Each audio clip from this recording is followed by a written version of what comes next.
தற்போது கிடைக்கப்பெற்ற முக்கிய தகவல். மெகா கூட்டணியை அமைத்தார் எடப்பாடி, அதிர்ச்சியில் திமுக. நண்பர்களே, நம்ம போடக்கூடிய வீடியோக்கள் உங்களுக்கு பிடிச்சிருக்கு அப்படின்னா லைக் அண்ட் சப்ஸ்கிரைப் பண்ணிக்கங்க. தமிழகத்தை பொறுத்த வரைக்கும் 2026 சட்டமன்ற தேர்தலுக்குரிய வேலைப்பாடுகளை ஒவ்வொரு கட்சிகளுமே மிக தீவிரமாகத்தான் பார்த்துக்கிட்டு இருக்காங்க.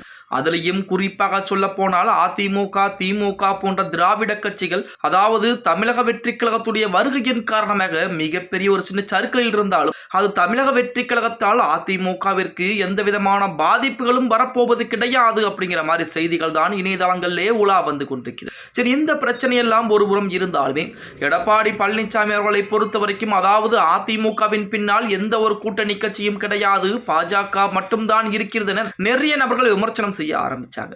அந்த விமர்சனத்துக்கு புறம் முற்றுப்புள்ளி வைக்கக்கூடிய விதமாகத்தான் தற்போது மெகா கூட்டணியை அமைத்திருக்கிறாராம் எடப்பாடி பழனிசாமி அவர்கள். அந்த மெகா கூட்டணி என்பது வருகின்ற 23ஆம் தேதி பாரத பிரதமர் நரேந்திர மோடி அவர்கள் நமது தமிழகம் வர இருக்கிறார். அந்த தமிழகம் வரக்கூடிய அந்த நிகழ்ச்சியிலே என்டிஏ கூடியதாக தேசிய ஜனநாயக கூட்டில் இருக்கக்கூடிய அனைத்து கட்சிகளும் ஒரே மேடையில் ஏற இருக்கிறார்கள். அதில் டிடிவி தினகரனும் இருக்க போகிறார் அப்படிங்கிற செய்திகள் தான் தற்சமயம் இணையதளங்களிலே உலா வந்து திமுகவிற்கு மிகப்பெரிய அதிர்வுகளை ஏற்படுத்தி இருக்கிறது. நேற்றைய தினம் கூட பார்த்தீங்க அப்படின்னா கொங்கு இளைஞர் பேரவை சேர்ந்த நமது தனியரசு அவர்கள் கூட தமிழ்நாடு கொங்கு இளைஞர் பேரவை கட்சியைச் சேர்ந்த நமது தலைவர் தனியரசு அவர்கள் கூட எடப்பாடி பழனிசாமியை தனிப்பட்ட முறையிலே அரை மணி நேரத்திற்கு மேலாக சந்திப்பு நடத்தி பேச்சுவார்த்தை என்பது நடத்தியிருந்தார். அவர் திமுகவிற்கு ஆதரவுகள் என ஒரு காலத்திலே அறிவித்திருந்தாலும் தற்போது அதிமுகவின் பக்கம் அவர் சாய்ந்திருப்பது திமுகவிற்கு மிகப்பெரிய ஒரு அதிர்வுகளை ஏற்படுத்தி கொண்டிருக்கிறது. இது ஒரு புறம் இருந்தாலுமே அதிமுகவை பொறுத்த வரைக்கும் ஃபார்வர்டு பிளாக் கட்சியாகட்டும், ஐஜேகே கட்சியாகட்டும், அதே போல ஜான் பாண்டியனுடைய கட்சியாகட்டும், அதே போல ஜி.கே. வாசனுடைய தமிழ் மாநில காங்கிரஸ், பாஜக, அது மட்டுமல்லாமல் கொங்கு வெள்ளாளர் கவுண்டருடைய பேரவை, அது கூடவே பார்த்தீங்க அப்படின்னா தேவேந்திர குல இளைஞர் பேரவை என அனைத்து அமைப்புகளும் அதிமுகவிற்கு ஆதரவுகளை கொடுத்துக்கிட்டு இருக்காங்க. அடுத்த கட்டமாக பாமக, பாட்டாளி மக்கள் கட்சி என்பது அதிமுக கூட்டணியிலே இணைந்திருக்கிறது. அடுத்து தேமுதிக நிலைப்பாடு மட்டும் இரட்டை நிலைப்பாடாக இருந்தாலும் 2 நாட்கள் மட்டும் கால அவகாசம் கொடுத்திருக்கிறார் எடப்பாடி பழனிசாமி அவர்கள்.